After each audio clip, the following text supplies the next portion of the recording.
This will be the third and final video for the male reproductive system. Okay, we're going to take a look at the accessory glands and then also finish up with the external genitalia, and we're done. So we've spent a lot of time focusing on the sperm cells because they really are very important. However, they are not the only thing that is contained within semen. Semen is a mixture of sperm cells and then also the other fluids that are produced in the accessory glands.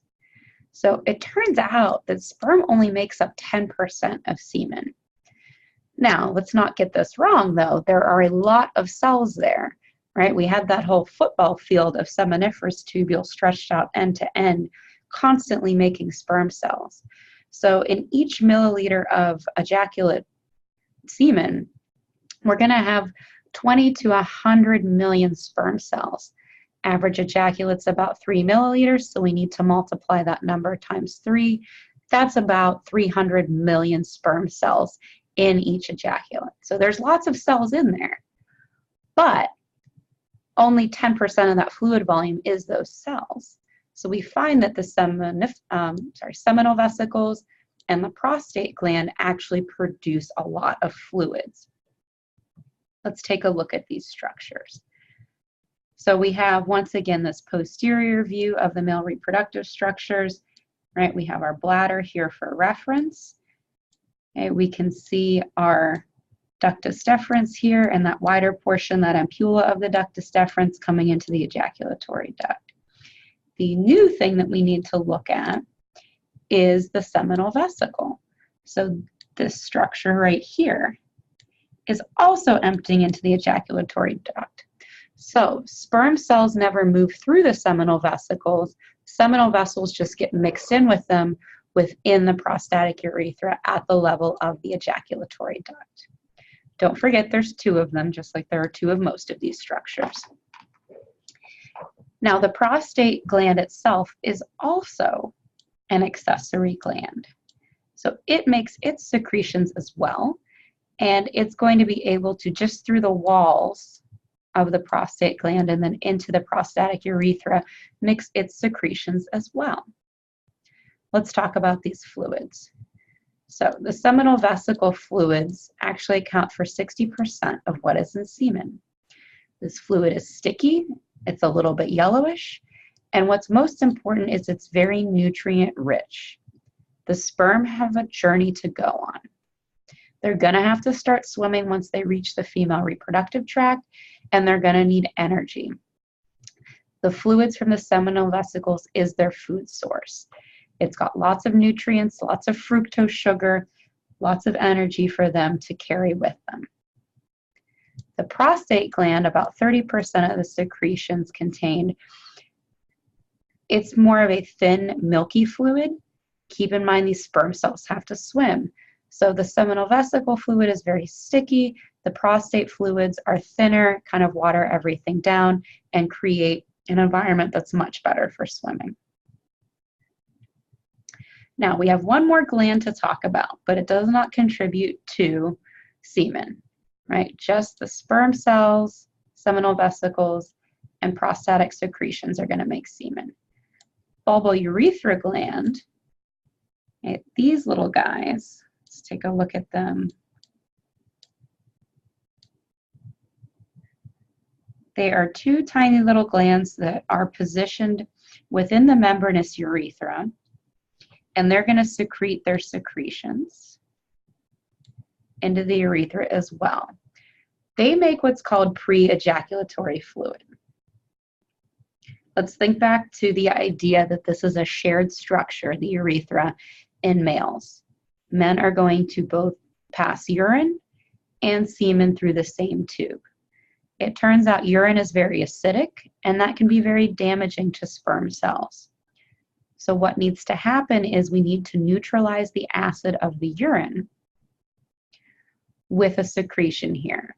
So we can think of what the bulbourethra glands release as kind of a type of washout.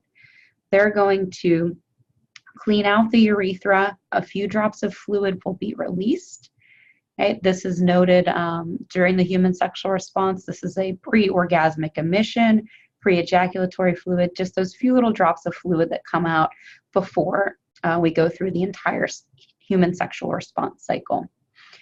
Okay, so they are really just functioning to wash out that area so that when semen is released, the sperm cells aren't subjected to any acidic urine that are left over in that urethra.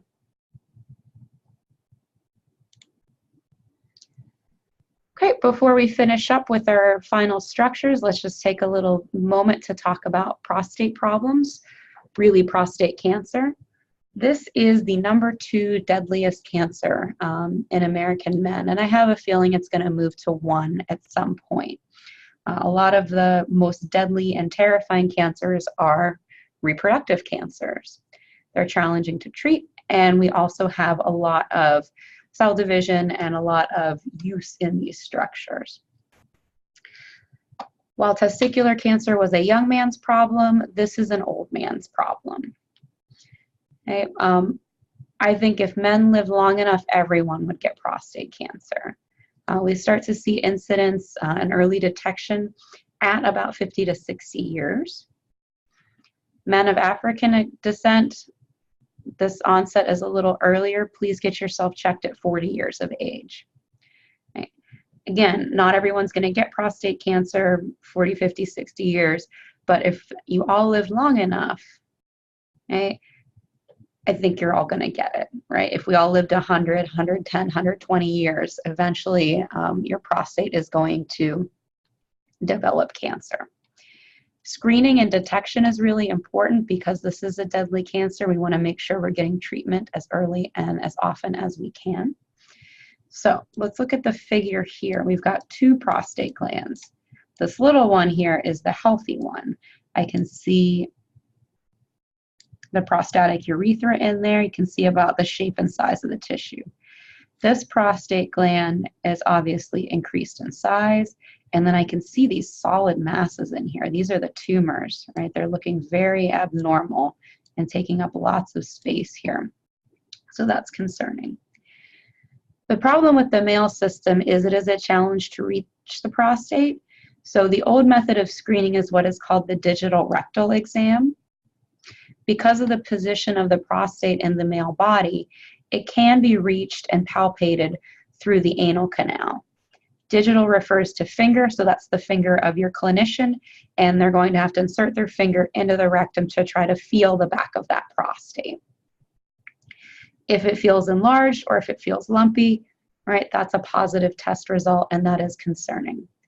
There is also a blood test that can be done, the prostate-specific antigen. There usually is a marker of prostate cancer floating around in the blood that can be assessed in some patients as well. One other thing that you can do if you know that prostate cancer runs in your family, and again towards the earlier years, 40s and 50s, you might want to just go ahead and get yourself screened.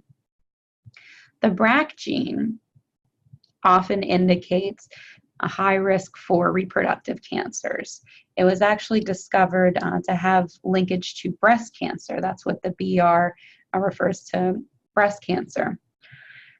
Turns out it's not just breast cancer that's associated with the BRCA genes, that's also a number of reproductive cancers. So you can get yourself checked for that if you think you have a high incidence of prostate cancer in your family. Treatment for this, there's a number of treatments that you can do to remove the tumors and to reconstruct parts of the area. Men, you're going to notice, if not by way of a clinician through the digital rectal exam or prostate-specific antigen test, because that prostate gland sits right below the urinary bladder and urine must pass through.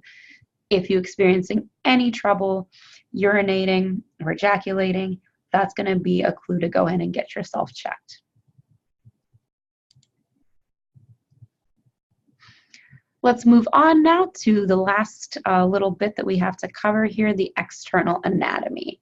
So we'll take a look at the penis. That is our structure here.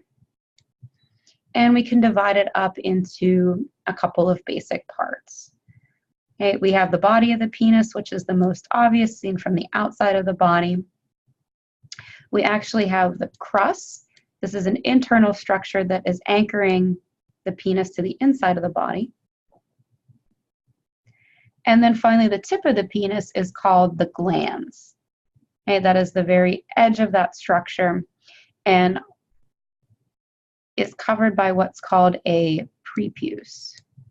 Okay, the prepuce is a fancy physiology word for foreskin.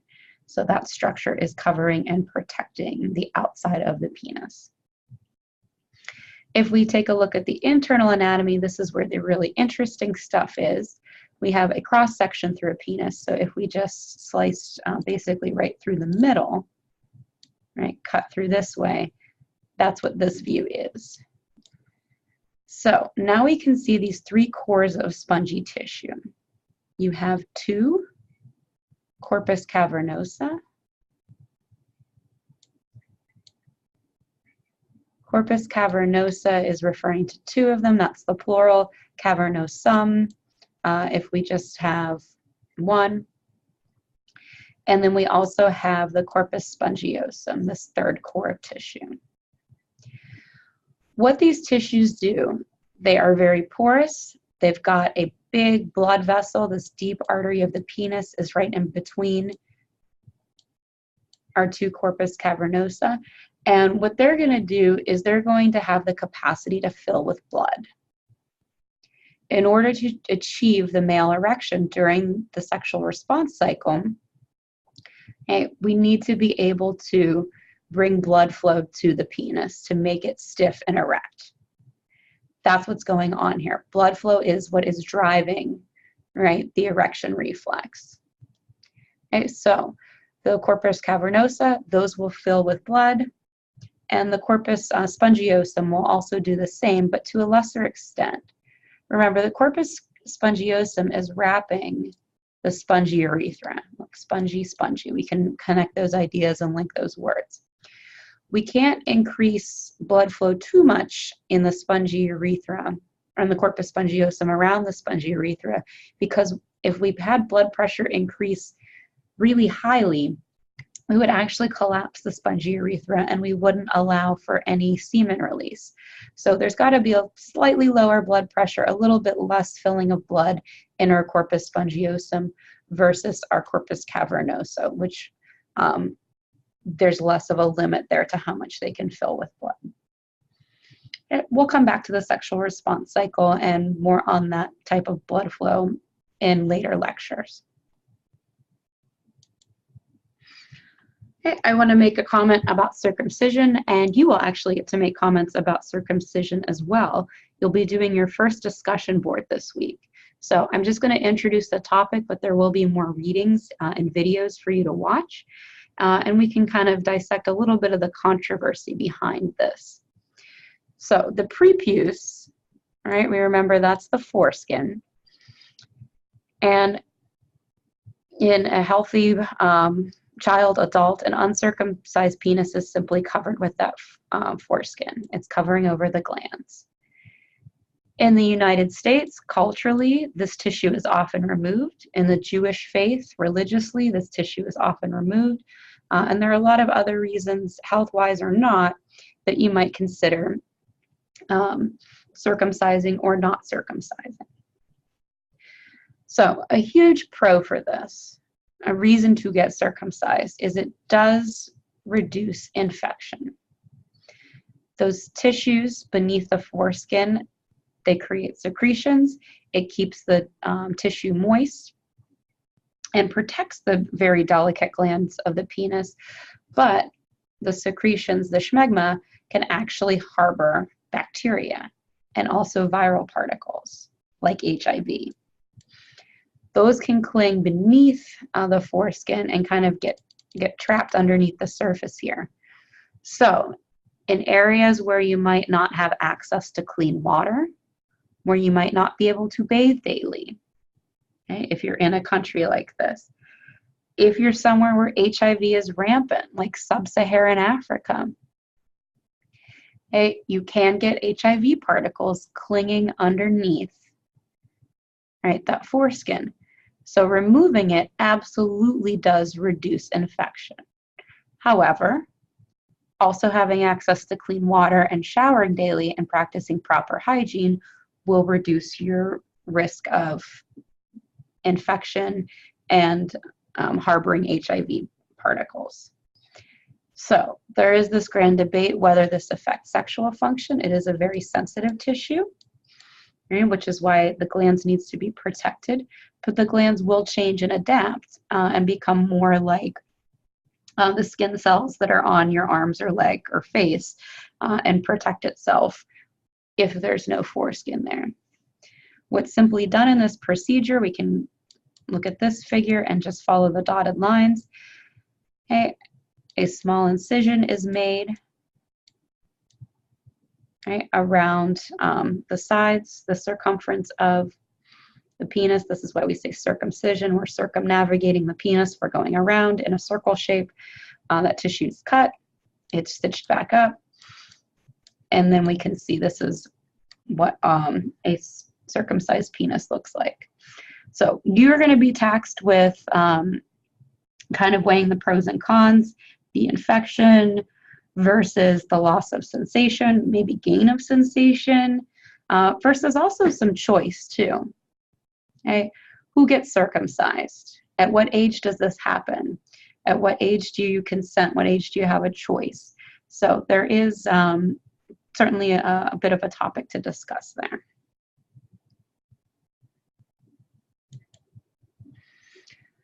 Okay, finally, we will finish up with the scrotum and a few more questions there. So the scrotum is going to bring us full circle because it is just the pouch that contains the testes. Okay, there are kind of two cavities within the scrotum. So remember, we have two testes.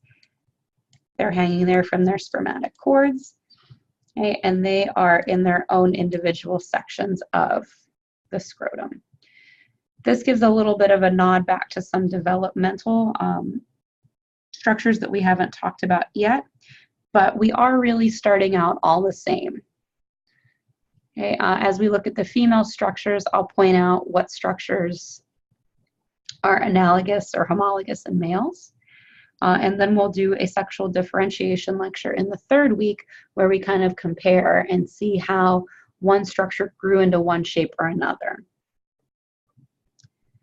Okay, I'll spoil that just a little bit by saying that the testes the scrotum actually originates as actually two pieces of tissue that are on the outside of the body, and then they actually end up knitting together. Okay, and as they knit together, okay, they're going to create a line called the raphe. And that's visible on the outside of the body.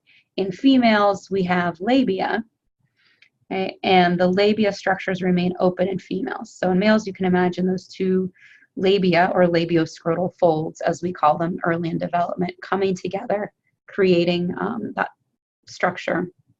And you can see the vestige of that, the raphe. In the walls of the scrotum, we have what's called the dartos muscle. And the dartos, along with the cremaster muscle, remember the cremaster was the one that was wrapping the spermatic cord, these two are going to have a great function in regulating the temperature of the testes. It is absolutely critical that we keep the temperature for sperm production a little bit lower than body temperature of a human adult. So on hot days, when temperature is going up, these two muscles will relax. The spermatic cord will release and the testes will hang a little lower, and the dartos will also relax and create a little bit of surface here, and the surface will kind of unwrinkle on the testes. That will allow for heat to leave. If temperature gets cold, and that spermatic cord will contract, pull the testes up closer to the body, the dartos will also contract, wrinkle, pull together a little bit as well. So these muscles are really dependent on temperature. And you can also get what's called the cremaster reflex. If you stroke the inside of a male's thigh, that will bring about a bit of an arousal reflex or excitement reflex, and also pull the testes up closer to the body, not because of temperature, but to protect them, okay, and bring them out of harm's way, or just to get them out of the way during a sexual response cycle.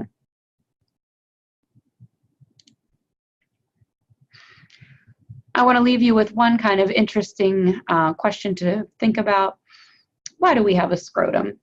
If the testes are so important, they make our male hormones and they make all of our sex cells, why are we hanging them dangerously from the spermatic cord in this thin little pouch, the scrotum, with just a small layer of muscle protecting them? Well, I don't have a great answer for you there, but there are some theories, and I can tell you that not all animals do this the same way. Okay, as we talk about sexual differentiation and development, again, we'll find out the testes develop really similar to the ovaries, okay, and they're contained within the body. Right? And then in humans, they will descend at birth. This is not true of elephants, and this is not true of marine mammals, so like a dolphin. Okay? They retain the original position of the gonads in both species. Right? So they will not descend like testes in humans. They're going to stay more in an ovarian position and not move. So I gave you a little bit of insight before, the temperature hypothesis that we need to keep sperm cells a little bit cooler in humans versus other animals, which might function a little bit differently. That's thought to be a main cause. And if they're cooler, then the sperm are going to be in better shape and more fit for their job. There's some other theories here that may or may not kind of hold water here. So some of it is thought to as a social signal, very attention-getting. So the scrotum is very obvious. It's outside of the body. If we were all walking around naked, like some of these other animals, like our friend the pig here, we could take a look and say, oh yes, there's testicles. That person must be fertile. I shall mate with them. There is some thought to clitoral stimulation in a female partner. So if there's more tissue in that genital region, perhaps that's brushing up and stimulating the female and making her want to engage in sexual activity and enjoy that experience. Who knows? There are a lot of theories here, but I just want to point out that not everything is the same across the animal kingdom. All right, and that concludes our male anatomy lecture. So if you've watched all 3 videos, you are up to date. Please make sure you do your discussion board this week and take your quiz. Good luck.